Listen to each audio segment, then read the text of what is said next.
It's your boy, and we're back with another Elden Ring Nightreign video. Today we're going to be doing something a little bit different. Today we're going to be talking about some builds that you can do in the new Deep of Night game mode. I've been looking online and there really aren't a whole lot of builds that people have been showing off in the new game mode as of late, so I figured I might as well throw my 2 cents into this, show you guys what I've got going on. Maybe this can help you make a build, maybe give you a direction with how you're going to be making your build so you can make builds a little bit better. And I'm not saying that these builds are going to be the best builds in the game, but they're still pretty decent. Some of them may be really good, some of them may be okay, some of them might not be your play style, but it'll at least give you an idea of what to do in the new Deep of Night game mode. So let's go ahead and look. We'll start with Wilder. Wilder, I've got a pretty cool build going on. It's all fire based, essentially. It's speccing really hard into the ultimate and the skill attack to get flame on your weapon, on your greatsword. So this is a relic you can buy. It'll give an art activation, spreads fire in area. That's extremely good. That'll add more damage to your ultimate. We've got the Wilder standard attacks, enhanced fiery follow-ups when using character skill. So adding that fire onto your greatsword. And we got a nice little taking attacks improves attack power. I don't remember if this is one that you can buy or not. It might have been one that we just found. This is one you get through doing the Wilder storyline and getting his own relics. The silver tier, art gauge greatly filled when ability is activated. Really solid ultimate art gauge +3. And the arcane +3, I mean, you know, it's something. Sometimes you do a bit of bleeding. Not too bad. So that's the main 3 right there. Now for the Deep of Night relics, ones you're going to have to farm out. There's nothing that you can buy. And this one's mainly about the fire attack fire attack power up +3. Taking damage causes death build up. I mean, it's not perfect, but everything's pretty much about the fire attack bonus here to boost the greatsword skill and the ultimate. And we also have dormant power to help discover curved greatsword, so that's something. Who knows? Maybe we'll get the magma worm blade. And HP restoration upon thrust and counterattacks, that's almost never going to come up, but it's, you know, it's something. But unfortunately, we're going to be taking rot buildup and death blight buildup just by getting hit. Then partial HP restoration on post damage attacks, and we have fire power up +2. So right now +5, not bad. And then for the last one, we got raise stamina recovery for nearby allies and increase maximum HP. Improve blood loss resistance. That doesn't really combo with anything. But we do have the on increased maximum HP, taking damage causes blood loss buildup. So that's something. It combos with the relic itself. It's something, you know, it's not the best. I would ideally like to get another fire attack up +3 in this slot, but this isn't too bad as it is. Really what I'm looking for is to just try and get as much fire bonus as possible to really push our ultimate and our skill up as much as possible. Let's go ahead and move on to Guardian here. Guardian's one of my favorites. We have the Witch's Brooch, which is a part of the quest line for Guardian. So this is something that you can guaranteed get. You get the Guardian slowly restores nearby allies' HP while art is active. This is so good. It's extremely good. You bring people up with your ultimate and you get them to full health plus yourself. And you're invulnerable during the whole time that you're healing everyone. Successful guards send out shockwaves while ability is activated. This ability can be so clutch. Honestly, it can be so clutch. You can use this to revive people. Just standing over people, blocking and sending out shockwaves will actually damage people that are down, so you can help bring them up. There are times where I've literally only brought people up by doing this because I'm just getting hit with everything. But really solid relic. Highly recommend it. HP recovery from successful guarding and art gauge charge from successful guarding. You'll notice that this is all about blocking. Our build's all about blocking. The HP recovery is nice, but mainly the art gauge charge from successful guarding is huge here. And then we have draw enemy attention while guarding, character skill cooldown reduction, and improved damage negation at low HP, which really isn't going to be anything in Deep of Night, the improved damage reduction. But the draw enemy attention while guarding will help bring people's aggro to you. That way your teammates can just do all the damage while you just block everything. Now we've got more art gauge charge from successful guarding and improved physical damage negation. Well, we have like, I mean, no negative effect with it. Fire damage negation up. Near death reduces max HP and reduced intelligence and dexterity. So the intelligence and dexterity don't really matter, of course. The near death reduces max HP is a little bit rough, but overall this is a pretty decent relic. We have dormant power helps discover great shields. Now this is, I feel like, extremely important on Guardian because it feels like getting a good great shield to block with is like, it's so difficult. I mean, you're almost guaranteed every run to have to go into a troll cave or a smithing stone cave and try to get a smithing stone in order to upgrade your base shield up to purple. This really helps solve that problem. Granted, you're not going to be finding halberds and spears and whatnot as effectively, but I mean, in my opinion, as long as you get a good shield, you're pretty much good to go. You get a decent weapon, doesn't have to be something you can poke with, and you're rolling. And then we've got another art gauge charge from successful guarding +1, just really trying to get that ultimate up as often as possible so we can bring our teammates up as often as possible. That's kind of what we're here for. We're the support class. We're here to take hits, bring people up, and let them deal the damage. But we've got a physical attack up +3. Unfortunately, we've got reduced rune acquisition and near death reduces max HP. Some pretty bad negatives, honestly, but things that we can kind of get by. My thought process behind the near death reduces max HP, and we've got 2 of them, which sucks so much, is we're Guardian. We really shouldn't be dying. Our teammates are the ones that are dying, and we're the one bringing them up. We're just blocking everything. The only real negative is the reduced rune acquisition can really come into play into not getting you to level 15 a lot of the times. But we'll go ahead and move on to Iron Eye here. Iron Eye, pretty standard for what you've probably seen in the Deep of Night game mode. It's a poison build. We have the additional character skill use. Unfortunately, we've got attack power when facing poison inflicted enemy, and you'll see how that comes into play in another relic here soon. We've got another attack power up when facing poison inflicted enemy, the character skill cooldown reduction, and physical attack up, really solid. And then we have the Everjail relic along with the Deep Night relics. Now we have the character skill inflicts heavy poison damage, so that's where the poison's coming in. I don't run the starting armament for poison because I feel like it's kind of a waste, truthfully. You can inflict poison with your character skill while you've got this Deep of Night effect on for Iron Eye. And even though it doesn't proc poison as efficiently as you really want it to, it still is going to get poison on your opponent, and you're still going to be able to take use of your other relics. And then we've got improved flask HP restoration.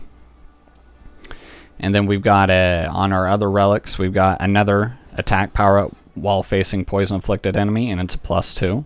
Taking damage causes frost buildup, and we've got holy damage negation up, which I mean might come into play. And then we've got, for our last relic, another attack power up when facing poison inflicted enemy, +2.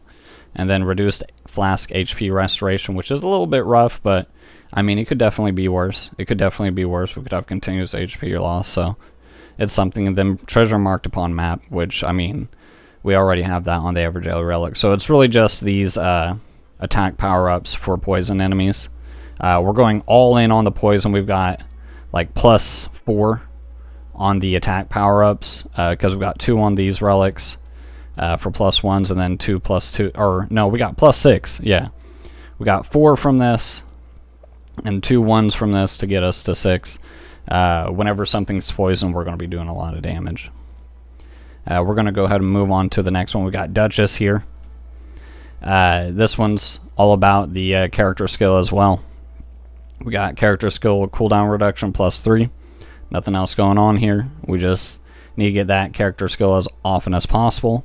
We have the Evergale Relic, and then we have the this one I don't think you can buy. I think this is one I found. The Duchess, improved character skill attack power. Then we have max FP increase for each Sorcerer's Rise unlock. And then we have Hoarfrost Stomp on our dagger when starting out, which is really strong. Really helps get us in the early stages of the game, getting those kills, putting frost on everything. Really solid relic here. But we're going to move into the Deep of Night relics here. We got the Duchess character skill for brief invulnerability. Really strong Duchess skill right here. Really highly recommend getting this if you can and putting it on every Duchess build. This is just going to give you more invulnerability, more iframes whenever you use this skill. Really solid. It can be your better dodge in times of need. And then we have reduced FP consumption, which is pretty nice. It's pretty nice. It definitely plays. We got magic attack power up +3. I'm probably honestly looking to replace this in the future with the Duchess specific relic, where you get more strength and vigor whenever you lose mind on the Duchess instead of the magic attack power up +3. But it's something. Definitely increases some damage here. And then, you know, the flame shrouded cracked here is something. I don't know. Whatever, it came with it. And then we have physical attack up +3. This is pretty solid. It's pretty solid. Physical attack up +3 is probably what I would prefer in this one.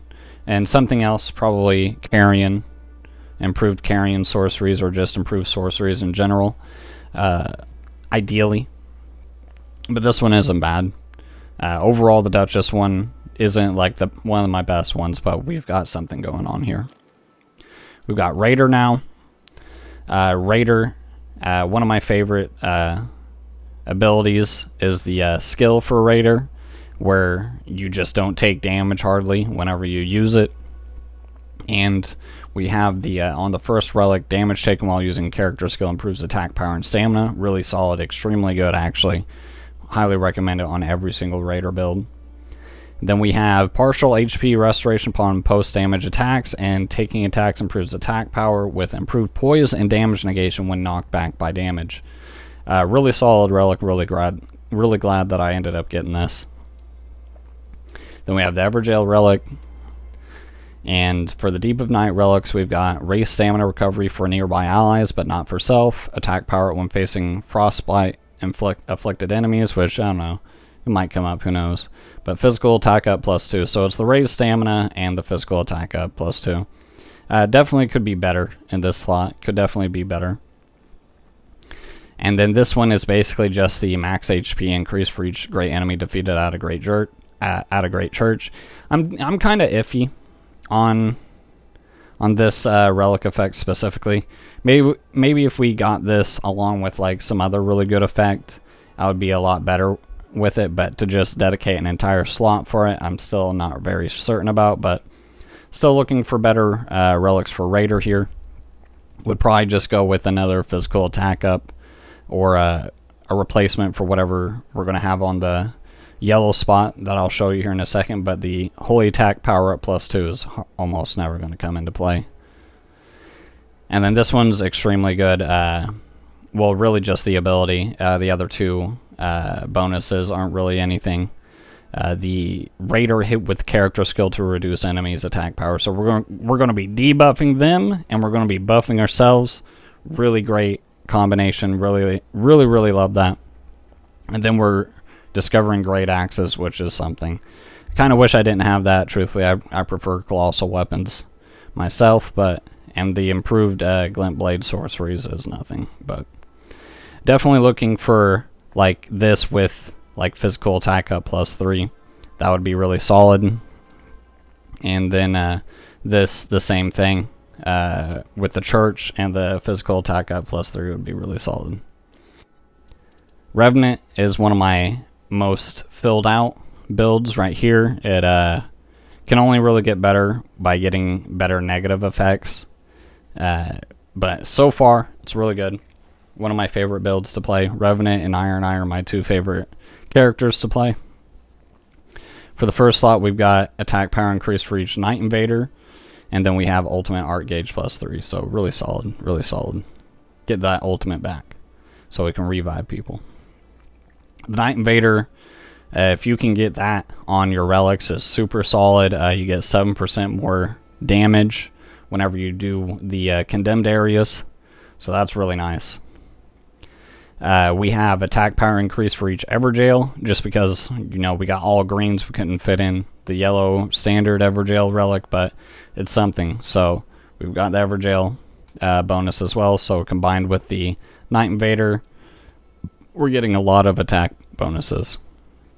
Then we've got the boss relic for increased FP, and then increased FP for Sorcerer's Rise unlocks, and then, you know, just attacking, sometimes we'll get some FP back. That can come up sometimes. And then for the Deep of Night relics, we've got lightning attack power at +3, increased maximum HP, and you'll notice that we have reduced strength and intelligence. That doesn't matter for Revenant. We have lower attack when below max HP, which is a little bit rough, but we're always trying to keep our health up as much as possible. And improved affinity damage negation, which, you know, it can come into play. But the main thing here is the lightning attack power up +3. The goal with Revenant is essentially to find a lightning based seal, maybe like lightning spear, and just start going to town with lightning damage. Really good. Really good. This is one of my favorite relics right here. Unfortunately, it didn't come with a third one, but these two are fantastic in themselves with no negative. We've got the Revenant based relic, increased max FP upon ability activation. Really good. Every time you get a summoner from killing something, or a summon I should say from killing something, you get a little bit more maximum FP to your total pool, and that can really build up over time. And then we have max FP with 3+ sacred seals equipped. So our goal is always to try and find 3 seals, get that max FP up, and then just start laying in on them. There have been plenty of times where I have had an FP bar on Revenant that is like halfway across the screen. It's crazy. It's so good. And then the last one here, another lightning attack power up +3 and improved physical damage negation. The improved physical damage negation is fantastic. It only reduces intelligence and dexterity. Again, we don't need that. And then we have another lower attack when below max HP. So we really do lose a lot of attack when we are at the 85 or lower % health threshold. But we've still got a lot of lightning attack power-ups, and when we're at full health, we're hitting hard. So hard. So, one of my favorite builds. I love this build, lightning build for the Revenant. The Recluse, we've got the Everjail Relic, along with the relic you can buy in the collector signboard for max FP up with 3 staves, max FP up for Sorcerer's Rises, and a small magic attack power up. And then we have the character relic for Recluse for doing her quest line.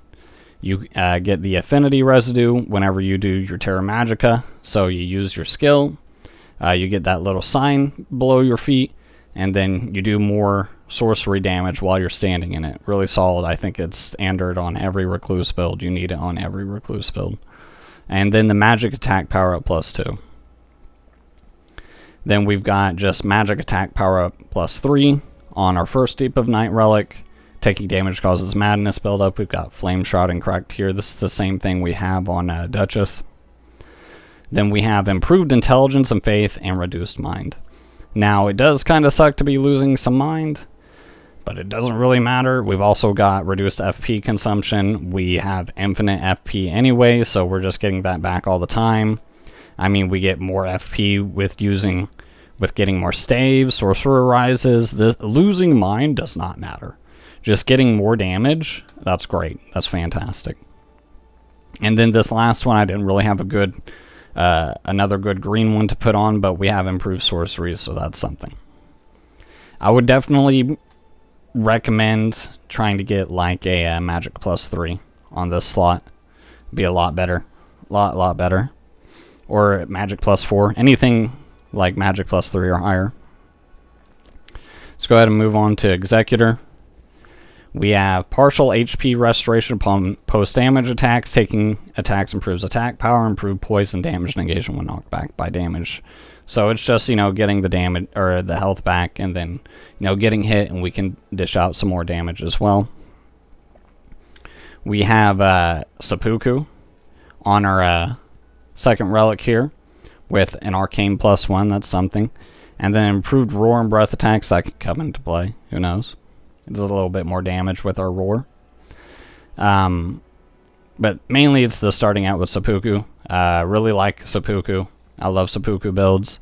Really solid. Doesn't really do that great against the Night Lords, truthfully, but still really fun to use. Like I said, some of these builds aren't going to be like the best builds, but I love Seppuku. I love seeing that bleed proc just one after another. It's so good. And then we have the Everjail Relic. Then we have improved dexterity and arcane with reduced vigor. I mean, I kind of figured that, like, it doesn't really matter if we have a whole lot of HP, truthfully, as Executor.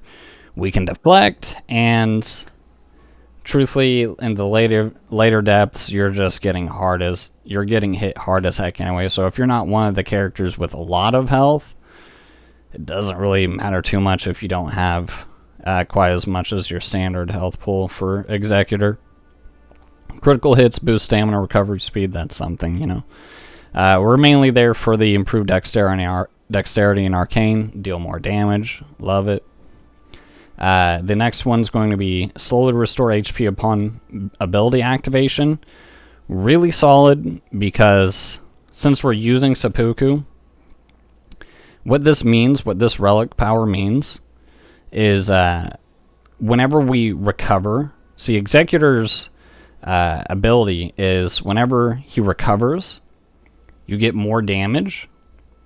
So from an ailment, whenever you recover from an ailment, so like you recover from poisoning, you recover from bleed, whatever, you get more damage for a little bit. I think it's like 30 seconds, something like that. I'm not really certain. So what this means is that we heal up whenever our ability is procced, whenever we have recovered from something. So this combo is amazing with Seppuku, because we're going to stab ourselves, cause blood loss to ourselves.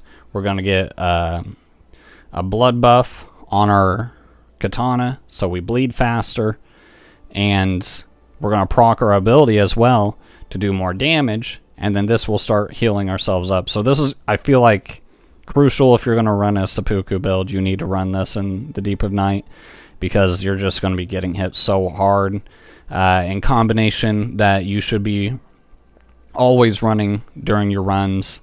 Taking damage at full health is reduced. The damage negation at full health is crucial. You need to be trying to get that every single run if you can. And this is going to help you get back up to full without using a flask. And then flask also heals allies. That's something, you know, it could come into play. And then we have the physical attack up +3, and it's got the rot buildup when below max HP, but it's not that bad. It's not that bad. The other two, it doesn't really come into play. The HP restoration on colossal sword attacks is never going to happen. Improved damage negation at low HP at depth. You know, at the in the Deep of Night game mode, you're really not going to get a chance to proc this at all. Or if you do proc it, it's not going to save you. unfortunately. And that's going to be all the builds, guys. I hope you guys enjoyed. If you want a showcase of a build, or you want a little bit better explanation of a build, then let me know. But that's going to be it for today's video. I hope you guys enjoyed the build showcase. If I get anything else crazy going on, or if I change anything up drastically and find something else really cool, I'll probably let you guys know. But I appreciate you guys watching the video today. Make sure you guys leave a like, comment, and subscribe if you haven't already. And I will see you guys next time. Later.